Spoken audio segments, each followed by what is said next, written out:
আসসালামু আলাইকুম রহমতুল্লাহি ওবরাকাতু। সমাজে প্রচলিত জাল হাদিস সিরিজের আজকে আরও একটি ভিডিও। আর আজকে এমন একটি জাল হাদিস নিয়ে কথা বলবো যেটা সই হাদিসের শব্দ পরিবর্তন করে মানুষ জাল করেছে। তো প্রথমে দেখুন, স্ক্রিনে আপনারা দেখতে পাচ্ছেন, এখানে লেখা আছে যে অজুর পরে কালিমা শাহাদাত পাঠ করলে তার আমলনামায় 49 কোটি নেকি লেখা হয়। হাদিসের রেফারেন্স দিয়েছি কি সহিহ মুসলিম হাদিস নম্বর 234। দেখুন, মানে কত বড় চিটিংবাজি। সহিহ হাদিসের শব্দ পরিবর্তন করে হাদিসকে জাল বানিয়েছে। সহিহ মুসলিমের 234 নম্বর হাদিস, যেটা উল্লেখ করা আছে সহিহ মুসলিম হাদিস একাডেমি হাদিস নম্বর 441 এবং সহিহ মুসলিম ইসলামিক ফাউন্ডেশন হাদিস নম্বর 444। এখানে বলা হয়েছে রাসূল সাল্লাল্লাহু আলাইহি ওয়াসাল্লাম বলেছেন, যে ব্যক্তি অজুর পর কালিমা শাহাদাত অর্থাৎ আশহাদু আল্লা ইলাহা ইল্লাল্লাহ ওয়া আন্না মুহাম্মাদান আবদুহু ওয়া রাসূলুহু এটা পাঠ করবে, তার জন্য জান্নাতের 8টি দরজা খুলে দেওয়া হবে। এই যে জান্নাতের 8টি দরজা খুলে দেওয়া হবে, এই শব্দকে পরিবর্তন করে এখানে লাগিয়েছে 49 কোটি নেকি লিখে দেওয়া হবে। তাহলে দেখুন, হাদিসের শব্দ পরিবর্তন করে জালিয়াতি। তারপর হাদিস নাম্বার দিয়ে, হাদিসের নাম দিয়ে, হাদিস গ্রন্থের নাম দিয়ে, হাদিস নাম্বার দিয়ে জালিয়াতি, হাদিসের শব্দ পরিবর্তন করে। তো এটা কিভাবে সম্ভব?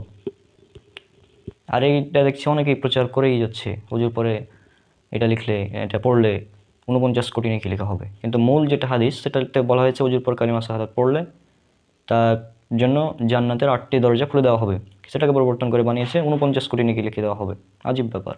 আর এটি একটি মারাত্মক ধরনের জালিয়াতি, কারণ এখানে হাদিস নাম্বার সহ দিয়েছে। আর সহিহ মুসলিমের হাদিস, আর মানুষ তো জানে যে সহিহ মুসলিমের সবগুলো হাদিস সহি, এটা অনেকেই সবাই জানে।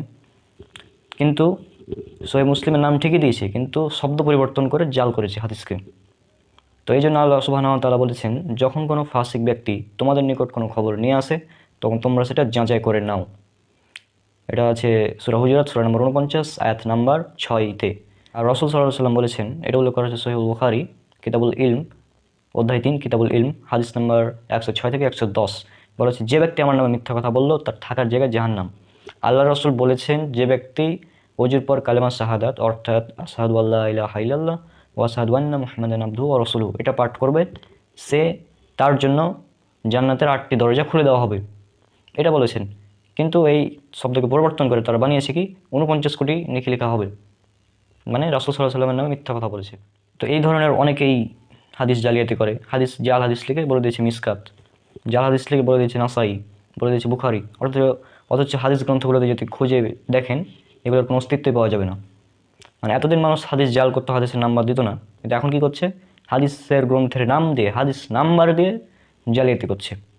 মানে আজীব ব্যাপার। এই জন্য আমাদের উচিত, হাদিস যখন নাম্বার দিবে তখন সেই নাম্বারটা নিয়ে যাচাই করে নেওয়া যে এই হাদিসটা আসলে আদৌ আছে কি না, বা কী লেখা আছে হাদিসে, হাদিসের মূল ভাষাটা আসলে কি, এটা জেনে নিতে হবে। হাদিসে বলা হচ্ছে এক কথা আর সে লিখেছে আর এক কথা। আর এই ধরনের জালিয়াতি থেকে আল্লাহ সুবহানাহু ওয়া তাআলা যেন আমাদের হেফাজত করেন। আর ইনশাল্লাহ এই সিরিজে আমরা জাল হাদিসগুলোকে এক্সপোজ করবো, অর্থাৎ সমাজে প্রচলিত যত ধরনের জাল হাদিস আছে সেগুলোকে তুলে ধরবো, যাতে মানুষ সেগুলো থেকে সতর্ক হয়। আজকের ভিডিও এখানে শেষ করছি। আসসালামু আলাইকুম ওয়া রাহমাতুল্লাহি ওয়া বারাকাতুহু।